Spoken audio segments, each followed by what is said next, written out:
All right, who has the first question? Yeah. John Morgan. Dana, just before we get to the fights, I just wanted to ask you, I mean, obviously, fans back in the building. It's not often we have the governor and the mayor on stage. Can you just set up what this event means historically for the UFC? I mean, does this feel like a huge moment in history? Yeah, it's funny because there's been a lot of monumental moments in my career, and this is one of them. You know what I mean? Saturday night's a big night, not only for all the fighters up here and for the UFC and the sport, but I think for sports in general. We showed in the beginning of the pandemic that this could be done safely and it could be done the right way. And now we're showing that you can do it in closed venues and it can be done safe. So it's a big night on Saturday.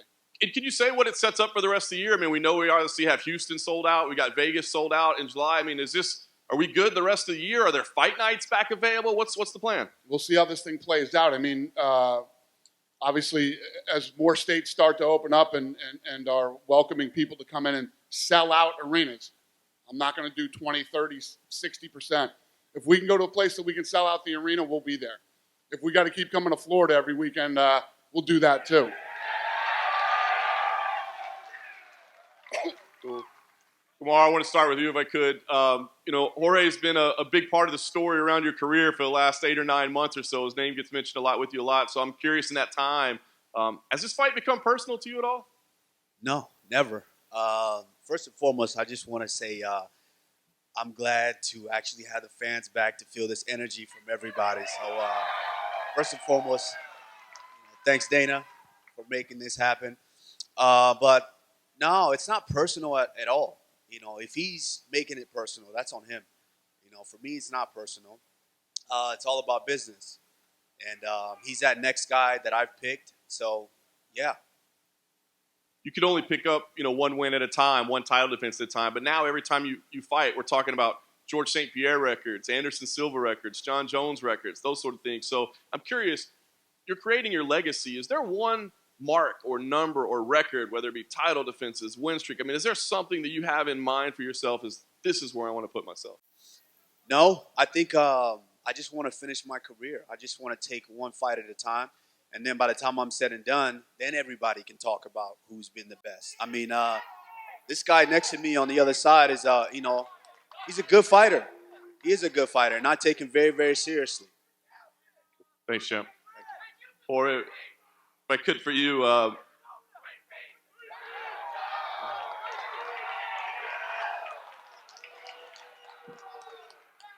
clearly the first time, it was a tough assignment, right? A week's notice, around the world, weight cut, all that. But you did get to spend 25 minutes. What did you learn about him in that fight that you can use this time around? Amen to that. There's a lot of things going into the fight that I thought, I do my math on everybody, and you have like these theories and blueprints, and going in there and being in there 25 minutes, it makes me know that my math is a lot much sharper. It just, one thing is thinking it in your head, and one thing is feeling the strength level, the endurance, his rhythm, how he moves, how he's thinking, how he reacts to certain situations. So I take that same blueprint, bring it into the next fight, and execute my math. Así mismo. Vamos. Dale. And Jorge, I was going to ask you, obviously the variable everybody says this time is you got a full training camp. But I'm curious, and you kind of touched on it there, I think, but what does that mean? Is it more than just, hey, he's going to have more cardio, or is it, hey, the approach is going to be entirely different? Not having to cut 20 pounds in 6 days means a lot to me, Last time, yes, sir, I will be doing that, bringing that title right back to Miami. All the energy I wasted in cutting weight is going to be spent in putting a finish on him. Nice. Amen. Yes, sir. And Jorge, last thing I had for you, and I just want to ask it, it's kind of evident here. I mean, I know all fighters say, hey, once we get in the cage, it's just the octagon and the cage. But fans back in the building, Florida, you seem to thrive under the brightest lights. I mean, is the crowd going to bring you a different kind of energy on fight night? I mean, you can hear it yourself. You see it yourself. These guys want violence. And let me tell you, they don't cheer for me because I'm so good looking or the food that I eat or nothing. That's not why they cheer for me. They cheer for me because I give everybody their hard-earned money. I come in here to perform and bring the violence that they crave. And that's the only reason why I got all these fans behind me. But the fans can't fight for you. I'm gonna whoop your ass all by myself. I don't need nobody. What? I don't need nobody. I'll whoop your ass all by myself. You said that last time. What happened? Yeah. You know what happened? You rubbed feet with me. I thought you What wanted happened? to fight. You said that last time. You rubbed your feet on mine pretty well. You're pretty good at rubbing my feet, bro. Really? Yep. Face didn't say that. Let's go. I didn't get the broken nose. You did. I came in the fight with the broken nose. Okay, cool. Got it. I want to see what the next list is. All right. Let's just be honest here. Let's be honest. You got 14 losses in your career, 7 in the UFC. You're 3-3 in your last 6. You are sitting there today because I chose you. So I'm coming around the track and you were the first guy I'm about to lap. Period. Don't lose to this guy. Hey, you just said it, man. Don't lose to this guy. The first guy I'm about to lap. Don't lose to this guy. You know, don't lose to this guy. And when you figured out that we stopped on that rubbing foot technique, you're gonna be in for a long one, man. I'm gonna bust your face up, break more bones than last time. Word. Remember this face. Word. Word, my brother. Just quickly, if I could, for Zhang Weili. For Zhang, the build-up to this fight has been really interesting. There's been more political talk than I think I've ever heard in a fight before.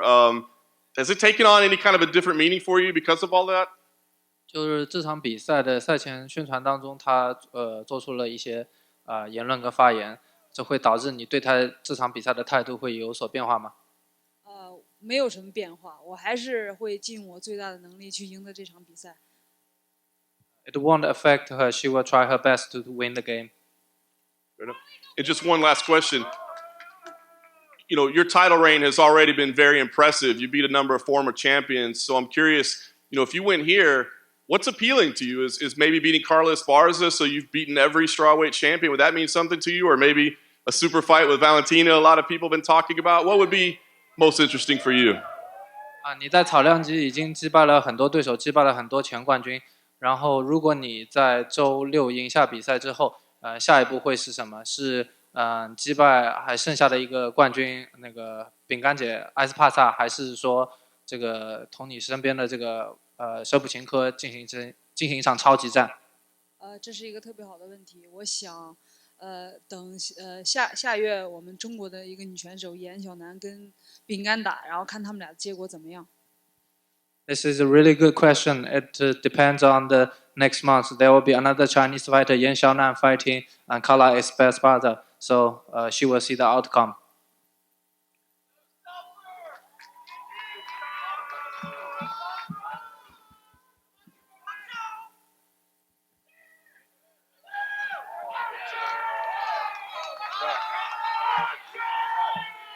Go ahead. Who's got the next question?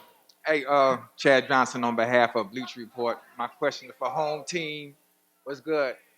Hey, what's that? What they do? Hey, with you having more time to prepare for this fight, was there a different approach that you used to prepare for this one that you have, being that you have more time? Yeah, we worked on these techniques that'll stop him from rubbing my feet. You know, that was the only thing that I couldn't stop last time. You know, so we'll make sure that there's no feet rubbing this time. Mm-hmm. All right. Hey, my next question, and I'm out of here. Obviously, you know, we both from home team, 305. And despite being the underdog, I'm still rocking with you. And I need to hear from your mouth. I need eye contact. Look right at me. I want you to make sure you tell me, I can bet this money and you the lock. You the lock for the fight. Is that Chad Ochocinco? Yeah. Huh? What's Is good? that Chad? Yeah. What's up, man? What's up? What's up, man? How you doing, man? Man, I'm good. I'm here, man. If I had your hands, I'd cut mine off. But hey, I just want to, I need to hear from your mouth that you the lock before I put this money on, despite being an underdog. Let's go, my brother.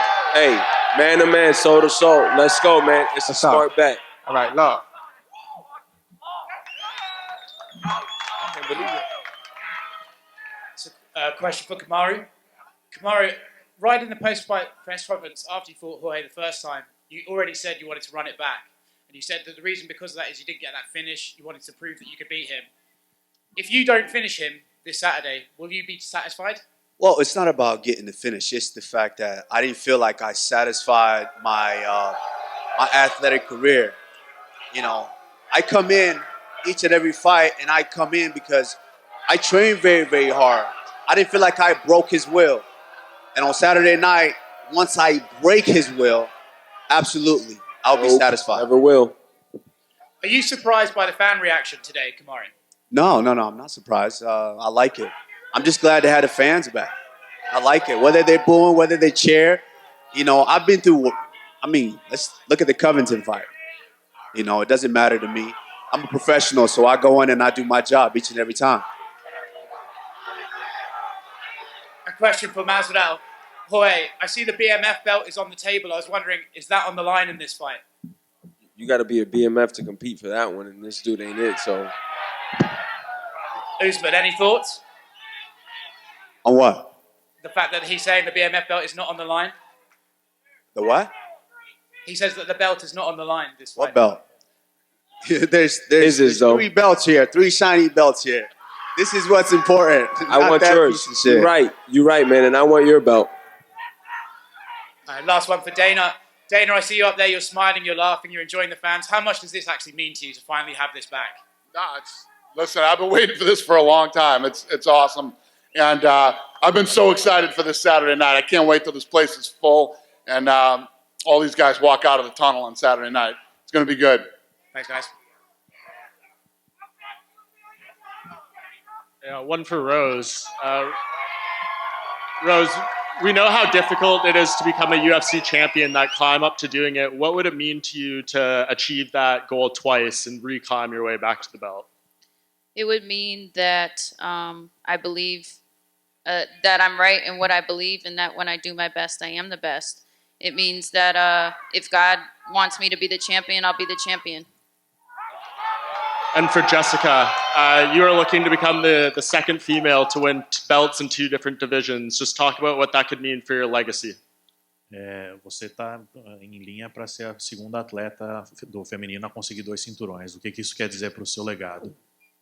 Acredito que para o meu legado isso é incrível, né? Mais uma conquista, mais uma vitória, sinal de que meu trabalho está sendo bem visto, que eu estou conseguindo fazer grandes lutas dentro do UFC e espero continuar fazendo muito mais legado ainda e vou dar meu melhor no sábado para todos vocês. Yeah, this Saturday I'm going to do my best for all you guys out there. You know, it's a big chance for me to put a big stamp on my legacy, and not just for mine, but for my whole team and everybody that's been working with me for so long. And for Valentina, you faced a lot of different challenges in your career. What is the difficulty in fighting an opponent like Jéssica, shorter, stockier, very powerful? It's the same goal. To prove that I'm the best, and that my fan shows the best fight, shows the best technique, shows the best what I can, and this is the same goal what I have all the time, every time, and to prove that I'm real champion for a long time here in flyweight. And I know you always keep a very close eye on your division. Do you feel like the winner of Lauren Murphy and Joanne Calderwood is next in this weight class? I don't know.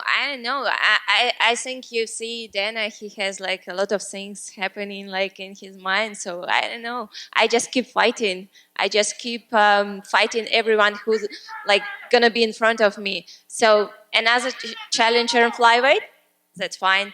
Something else, someone else, that's fine with me too. And one for Jorge.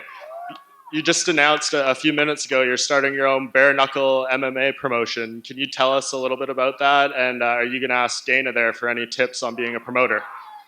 I don't think he's going to give those tips out for free. I don't think he'd want to say that. But yeah, it's just bare knuckle. It's what I started in. I'm just looking for the next great street fighter, man, that wants to make it through the ranks and go all the way to professional ranks and follow in the footsteps of Kimbo and me. You know, nothing too crazy, just pure violence, man. Amen. And one last one for you, Dana. I know you had said this week that Colby Covington is probably next for the winner of this main event. But if Jorge wins this fight, do you feel like Kamaru probably deserves an immediate rematch given what he's done as champion? Now, people always ask that leading into a fight. What if the long reigning champ wins? I don't know. We got to see how the fight plays out.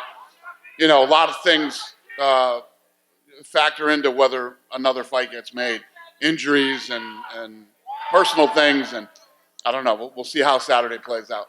What about you, Jorge? I know you said you don't want to end 1-1 with this guy. So do you want to fight Usman again if you win here, or is Colby next? Definitely, he gave me a chance. Whether we see eye to eye on things or not, he gave me another chance to compete. So I'll definitely give him the chance to compete again. Thank you. Question for Rose. I think the narrative in this fight is if you get the fight to the camp right here, straightforward.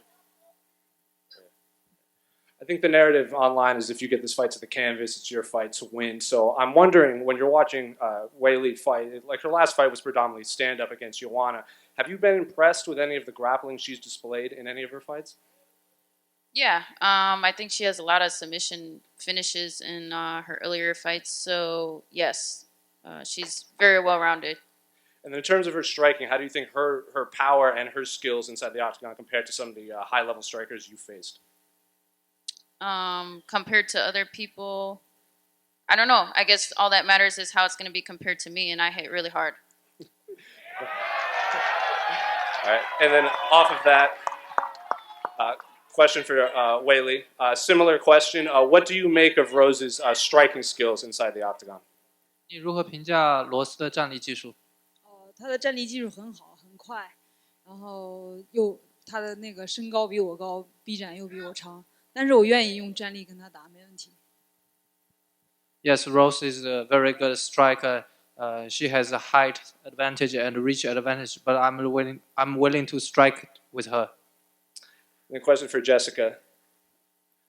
Valentina is obviously one of the more dominant champions in the UFC. What do you think her previous opponents have done wrong that you can do inside the octagon? A Valentina é uma campeã super dominante, né? E o que você viu nas performances dos outros atletas? O que você acha que eles fizeram de errado que você pode fazer certo lutando com ela? Bom, eu sou uma adversária muito dura, eu sei qual é o meu potencial dentro do octógono, o que eu posso fazer, e eu acredito que a maioria das lutadoras tiveram muito respeito com a Valentina, até por conta da história dela e a forma que ela é dominante dentro do octógono, mas isso é uma coisa que eu não tenho dentro de mim, e eu sou a lutadora que vai para cima, que encara o leão de frente, e é isso que eu vou fazer no sábado, eu vou ir para cima, eu vou encarar, eu respeito a Valentina aqui fora, mas lá dentro é cada por si e eu vou dar o meu melhor. You know, a lot of opponents getting there with Valentina and they're already respecting her way too much. They might be afraid of her because of her history and everything that she's done. And as much respect that I have for her outside, once the door closes, there will be no respect. I'm going to be in her face the entire time, and you can expect 5 rounds of pressure. I believe in myself, I know my potential, and I know that I can make it a fight. And then Valentina, your response to that? You know, every time I'm saying, like, what you think before the fight, it's one. But exactly when the door is closed, it's totally different. Totally different power, totally different feeling. And yeah, having respect, it's good. But, like, you know, there is no... I will go for dominant. I will dominate this fight, and because this is my mindset. I was training for this all the time, so I know for sure that if I will see the whole where I can finish the fight. Definitely, I will do it. Thank you.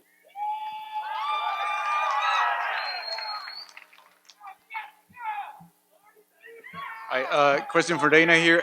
Dana, with all these states opening and coming to Florida, Texas, and then Nevada, is there any update for UFC 263 where Moreno and Figueiredo fighting? Do we know where yet? Yeah. Is that what you're at? No. Listen, we're looking at possible Arizona right now. You know, they're opening up, but I don't know. We'll see how this all goes over the next several months. And I mean, these fights that we're doing are probably going to determine. And we're seeing all these cards with 3 title or even 2 5-rounders. Are they staying as the main event? And how is that important for the flyweights, right, to having this big pay-per-view with Brandon and Davison? Yeah, no, it's a big deal for the division and obviously for them too. Coming off, you know, one of the contenders for Fight of the Year. So, yeah, I don't know. I wish I knew the answers to those things, but we'll see. Thank you. And para Jorge, esto no es Miami, pero ¿cómo te sientes de estar en casa en Florida? Me encanta estar en Florida. El mismo público de Miami estoy seguro que va a manejar aquí o llegar en avión. So, es un honor nomás que yo pueda invitar el primer evento a capacidad completa en Florida. So, donde fuera en Jacksonville, Miami, donde sea, el honor es todo mío. No puedo estar más orgulloso. Pediste 6 semanas, más allá de no cortar, ¿qué tan intensas fueron estas 6 semanas o todo el campamento? Lucha, boxeo, ¿qué fue lo más importante para ti? lo mismo de todos los días, luchar, entrenar, pelear, hacer la dieta, estar en buena condición y el peso, estoy bien hace semanas, so, ahora no me falta la fiesta mía, el cumpleaños mío. Para Valentina, finalmente. Sí, señor. Para Valentina, finalmente, Valentina, ¿tienes una meta de defensas de tu cinturón? La gente sigue pidiendo a Amanda, pero sé que ella no está interesada. ¿Tienes una meta de decir cuántas veces quieres defender el cinturón mosca y después tal vez pensar en 135, aunque no sea con Amanda? Quiero defender mi cinturón lo más veces que puedo. Y no es depende de Amanda, interesada, no interesada. Yo creo que sí, claro que sí, ella no es interesada y tiene razón porque no quiere perder su cinturón, ¿sí? Pero lo más importante que esto es mi peso, 125 libras, este es mi peso donde yo estoy muy cómoda, me siento muy bien, muy fuerte y sí, esto es mi meta principal, defender mi cinturón de 125 lo más veces que pueda. Thank you, guys. Schmo, you're the last guy. Fire away, right, buddy. let's start with Game Brad Masvidal. You get your hand raised Saturday evening. When? Which belt goes on your waist first, the welterweight championship belt or the BMF belt? Simultaneously, both on each arm. Champ Kamaru Usman, what would you say is the most underrated component of your dominant reign as welterweight champion?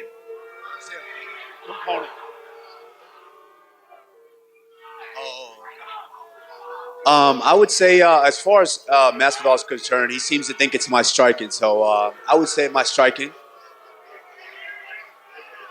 Sorry, I couldn't hear you, champ. Sure. He said striking. Striking is the most underrated. All right, let's go to Jéssica Andrade. Great haircut. You look great. You fought Bull, the champs. You fought Weili and you fought Valentina. Who's got the edge? Primeiro, muito bacana o seu cabelo, é igual dele. E entre as duas que você já enfrentou, né, a Rose e a Weili, quem você acha que vai ter a vantagem amanhã? Olha, com a Weili eu não tive muita chance de saber como era o jogo dela, né? Foi uma luta muito rápida, mas a Rose eu tenho certeza que vai sair com essa vitória. É uma adversária muito dura, tem um cast muito duro, aguenta muito, então para mim a Rose leva essa vitória. Yeah, I've been with both of them in there, but to be real honest, with Weili, I didn't really get a chance to figure out, how good she is and what she does. It was really quick. But I've been there with Rose for a long time, and I know she's one of the best in the world, and she has everything that she would need to win this fight. Last question for Weili, the champ. Do you anticipate a tougher matchup than your fight of the year matchup with Joanna? 他问你觉得这场比赛会不会比跟乔安娜打的比赛更激烈？我觉得有可能会更激烈。因为我觉得 Rose 她很强，然后我觉得我们是两个武者之间的对抗。It might be tougher than the fight with Joanna because Rose is a true martial artist. Good, Schmo. Thanks. Right. Listen, thank you, everybody. We'll see you at the weigh-ins, and then we'll see you Saturday night. We appreciate you, Florida. We're going to get this stuff out of here and square these guys off for photo ops.